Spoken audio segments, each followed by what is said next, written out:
दोस्तों, स्वागत है आपका एक बार फिर। फ्रेंड, इन्वायरमेंट के हम इस वीडियो के अंदर ये देखेंगे कौन से टॉपिक से क्या कितना ज़्यादा आ रहा है। अभी तक 2020 तक के हमारे पास पेपर हैं हमारे पास अवेलेबल। तो हम 2013 से लेके 2020 तक के पैटर्न को थोड़ा सा समझेंगे कि कौन से टॉपिक हमें जो 2021 में ज़्यादा फोकस करने की ज़रूरत है।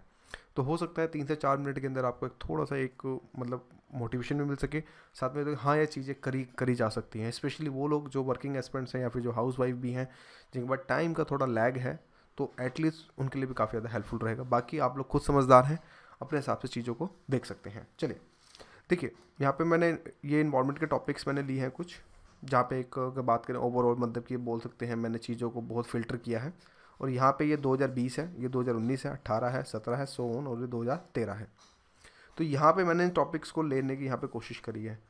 अगर मैं चीज़ों को बोलूँ, देखो बच्चे क्या करते हैं जब इन्वायरमेंट उठाते हैं तो ठीक है, थोड़ी बेसिक नॉलेज भी होनी चाहिए। इन्वायरमेंट क्या है, लाइक टाइप्स क्या हैं, बायोसिस्टम क्या है, ठीक है, इकोसिस्टम क्या है, इकोलॉजी क्या है, ठीक है, मैं खुद मानता हूँ। बेसिक्स आपने पढ़ लिया, ठीक है। अगर हम बेसिक्स की बात करें इकोसिस्टम और इकोलॉजी से, अगर देखें 2020, 19 और 18, 17, 16 बिल्कुल नील हो गया है। नील का मतलब ये है कि यहाँ से यूपीएससी क्वेश्चन उठा ही नहीं रहा है। इस टॉपिक से अगर हम बात करें तो बिल्कुल भी क्वेश्चन जो है हमारे नहीं आ रहे। इवन जो आपका ये साइकिल वाला पीरियड है, जिसके अंदर काफ़ी सारे साइकिल्स आते हैं, कार्बन है, हाइड्रो कार्बन है, सल्फर साइकिल है, न्यूट्रिशन साइकिल है, वहाँ से भी लास्ट के 2 साल से क्वेश्चन नहीं उठ रहे हैं। लेकिन मैं ये कह सकता हूँ कि कहीं ना कहीं थोड़ा सा 18 में एक क्वेश्चन आया था, फिर उसके बाद अगेन जो मतलब किस्तों में आ रहा है, तो 2 साल से नहीं आया, तो हो सकता है यहाँ से एक टॉपिक आट जाए। तो इसका मतलब ये हो गया, ये टॉपिक हमारे लिए बहुत इंपॉर्टेंट है। इस चीज़ को आप जो है बिल्कुल अच्छे से जो है डोनेट कर लीजिएगा। इसी की जैसे बायोडाइवर्सिटी और थ्रेट्स, यानी जैव विविधता और उसके मतलब चुनौतियाँ, तो उससे देखें तो लास्ट के 2 साल से चीज़ें जो है बिल्कुल यहाँ पे नहीं आ रही है। लेकिन अगर हम ट्रेंड को देखें तो कहीं ना कहीं 2 से 3 साल में एक आधा क्वेश्चन जो है टपक जाता है। तो इसका मतलब ये हो गया हमें भाई ये क्वेश्चन जो हमें जरूर करना है, राइट।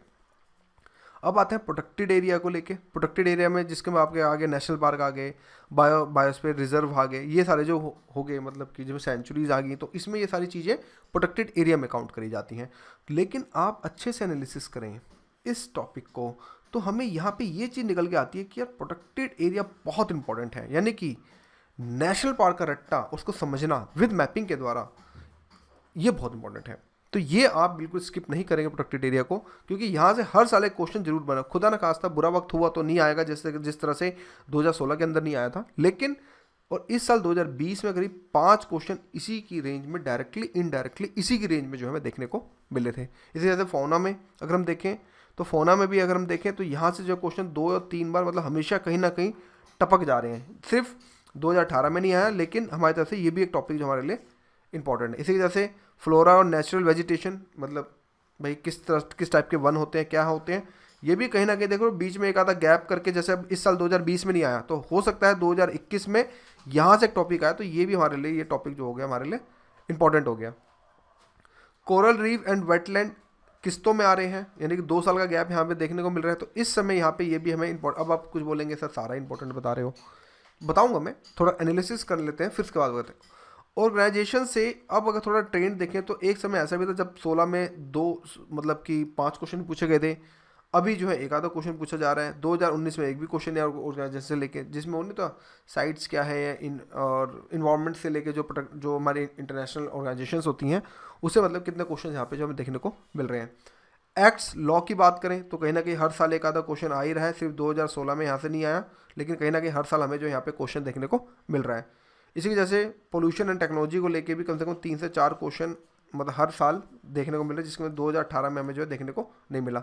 यानी कि हमारा ओवरऑल कंक्लूजन ये है कि 12 से क्वेश्चन अगर अच्छा दिन रहा तो 10+ MCQ आप ये मान के चले ऑन एवरेज कि आपके इन्वायरमेंट से आते हैं। क्यों आते हैं?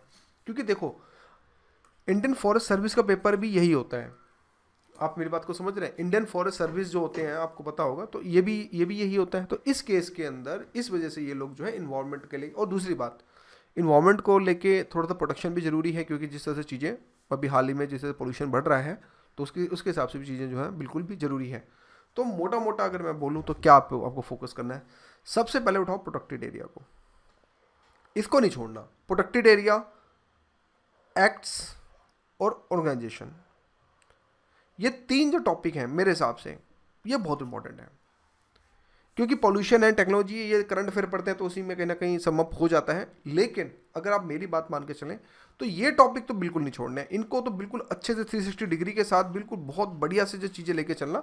बाकी एज टाइम आप कितना आपको मतलब मिल पाता है, क्योंकि बच्चे करते हैं ना स्टार्टिंग से ही एक इकोसिस्टम इकोलॉजी को पढ़ते हैं तो उसी में घुसे रहते हैं, बायोडाइवर्सिटी में घुसे रहते हैं, जो कि टॉपिक बहुत लेंथी है और टाइम कंज्यूमिंग है। तो उस केस के अंदर आप मेरे एक शंकर आईएएस की इंग्लिश की मैंने जो है शॉर्ट नोट्स की भी अभी एक टेलीग्राम पे निकाली है, मन करेगा तो प्लीज़ अरोड़ा ये टेलीग्राम चैनल पे जाके वहाँ से देख लीजिएगा।